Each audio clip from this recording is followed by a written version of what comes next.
അമിതാഭ് ബച്ചനാണ് കിട്ടില്ലേ രസം കാരണം ലാസ്റ്റ് റോമൊക്കെ വന്നിട്ട് ഇങ്ങനെ സല്യൂട്ട് അടിക്കണൊക്കെ പോലെ തോന്നി. Yeah, it's been a long time. He had a real comeback. I think after Bahubali season, this is the real comeback.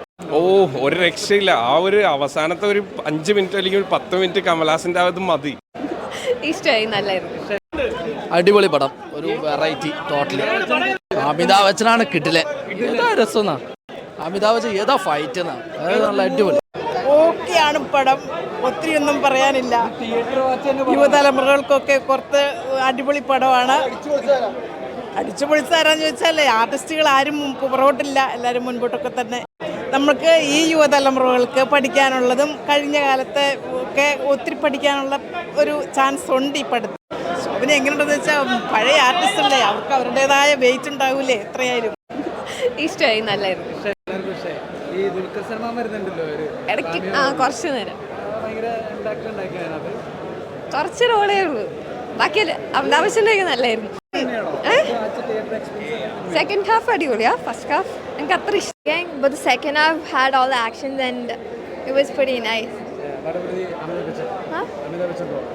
Yeah, Amitabh Bachchan is back in movie theaters after a long time, so I think Amitabh Bachchan, because it's a comeback for him. And Prabhas was also pretty good with the action scene.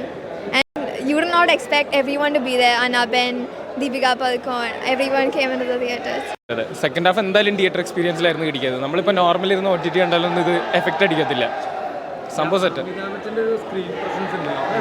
Amitabh Bachchan ആണ് ഇതിലെ main. പ്രഭാസിനെക്കാട്ട് കൂടുതൽ highlight കിട്ടിയേക്കണം Amitabh ബച്ചനാണ് നമ്മൾ നോക്കിയിട്ട്. ഇതൊരു Mahabharatam based new gen കഥയാണ്. കാരണം ഇവിടെയൊന്നുമല്ല, ഇനിയും കാലഘട്ടങ്ങൾ കഴിഞ്ഞ് നടക്കാൻ പോണ കഥയായതുകൊണ്ട് തന്നെ നമ്മൾ ഇപ്പം ഒരു CGI വർക്ക് അങ്ങനെ പ്രതീക്ഷിച്ചുവാണെങ്കിൽ അത്ര ഇമ്പാക്റ്റ് ഇല്ലെങ്കിലും ഒരു കഥ എന്ന് പ്രതീക്ഷിക്കുമ്പോഴത്തേക്കും നമുക്ക് നല്ല ഇമ്പാക്റ്റ് അടിക്കണം. അതെ, സംഭവങ്ങൾ കൊള്ളായിരുന്നു. എന്ന് പറഞ്ഞാൽ ചെറിയ ചെറിയ സ്ക്രീൻ ക്യാപ്സ് കിട്ടിയെങ്കിലും അവർ വന്നു, അവർ പോയി. പക്ഷേ അവരുടെ ഇമ്പാക്റ്റ് നമുക്ക് സ്ക്രീനിൽ കിട്ടും. മാഡ് മാക്സ് ഇല്ലേ, ഈ മാഡ് മാക്സും അവഞ്ചേഴ്സ് കൂടുതലായിട്ടാണ്. അവഞ്ചേഴ്സ് എന്ന് തന്നെ പറയാം, ഇന്ത്യയിലെ ഗ്രാഫിക്സ് ആണ്, VFX എവറി ഏരിയ പെർഫെക്റ്റ് ആയിട്ട് ചെയ്തിട്ടുണ്ട്. പ്രഭാസിന്റെ തിരിച്ചോറ് ഓക്കെ, അതെ. ഇത് മെയിൻലി കണക്ട് ചെയ്ത് മഹാഭാരതമായിട്ടാണ് കണക്ട് ചെയ്തേക്കുന്നത്. അപ്പോൾ അതിൻ്റെ ഒരു ത്രെഡ് ബാക്കപ്പിൽ പോകുന്നുണ്ട്, അതിൻ്റെ ഒരു കണ്ടന്റ് ബാക്കപ്പിൽ പോകുന്നുണ്ട്. അത് ഫസ്റ്റ് ടൈമിലും ഉണ്ട്, എൻഡിങ്ങിലും കൊണ്ട് നിർത്തിയേക്കുന്നത് അതോടെ കണക്റ്റഡ് ആയിട്ടാണ്. അപ്പോൾ ആ ഒരു കാലഘട്ടം അല്ലെങ്കിൽ അത് VFX കാണിച്ചേക്കുന്നത് പെർഫെക്റ്റാണ് കാണിച്ചത്. കർണന്, അർജുനന്, കൃഷ്ണന്, വിജയ് ദേവർകൊണ്ട്, മലയാളത്തിൻ്റെ ദുൽഖർ, പിന്നെ മലയാളം അന്നാപൻ വരെ ഉണ്ട്. അന്നാപന് കിട്ടിയിരിക്കുന്ന റോളൊക്കെ പെർഫെക്റ്റ് ആണ്. തിയേറ്റർ എക്സ്പീരിയൻസ് ആയിട്ടാണ്. ആണ് സെക്കൻഡ് ഹാഫ് ഒരു രക്ഷയിൽ അമ്മാതിരി പൊളിച്ചടിക്കുന്നുണ്ട്. എനിക്ക് ബാഹുബലി കഴിഞ്ഞിട്ട് ഇനി പ്രഭാസിൻ്റെ ഹെവി പടം ഈ പടമാണ്. അപ്പോൾ ഇനി പ്രഭാസ് തിരിച്ചു പോകുന്നു. ഇനി പ്രഭാസിന് മേടിക്കേണ്ട കാര്യങ്ങളൊന്നുമില്ല. പ്രതീക്ഷ കമലഹാസനാണ്.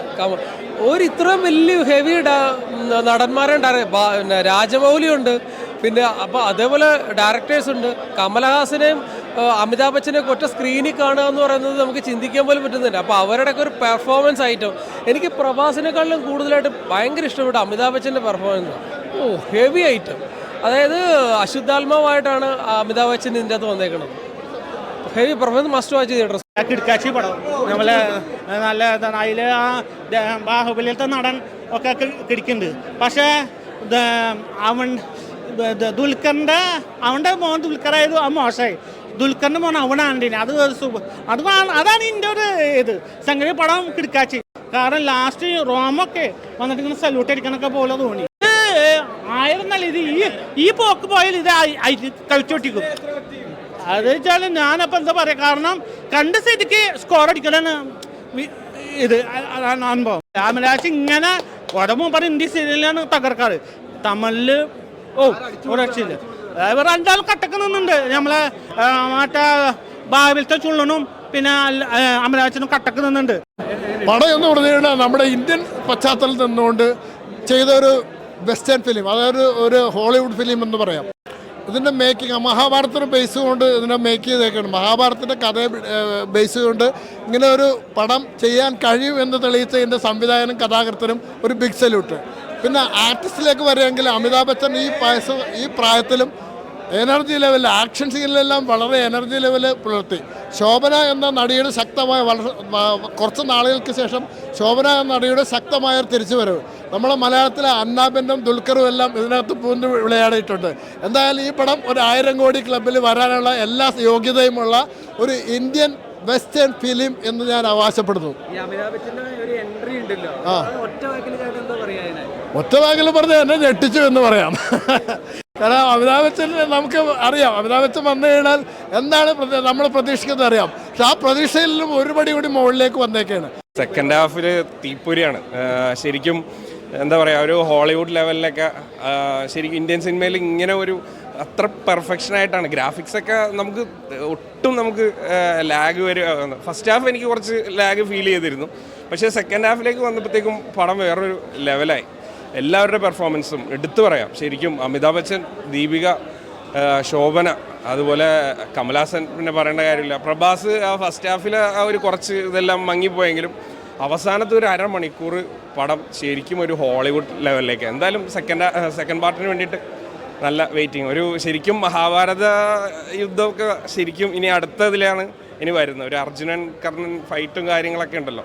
ആ ഒരു കറക്റ്റായിട്ട് സ്റ്റോറി ലൈൻ നന്നായിട്ട് അത് ബിൽഡപ്പ് ചെയ്ത് ശരിക്കും അത് നമുക്ക് അക്സെപ്റ്റ് ചെയ്യുന്ന രീതിയിൽ എത്തിച്ചു എന്നുള്ളതാണ്. എന്തായാലും എല്ലാവർക്കും നല്ല ഒരു രക്ഷയില്ല. ആ ഒരു അവസാനത്തെ ഒരു 5 മിനിറ്റ് അല്ലെങ്കിൽ ഒരു 10 മിനിറ്റ് കമലഹാസൻ്റെ അത് മതി. പടം വർത്താണ്. എന്തായാലും നല്ലൊരു തിയേറ്റർ എക്സ്പീരിയൻസ് ആണ്, മിസ് ചെയ്യാൻ പാടില്ല.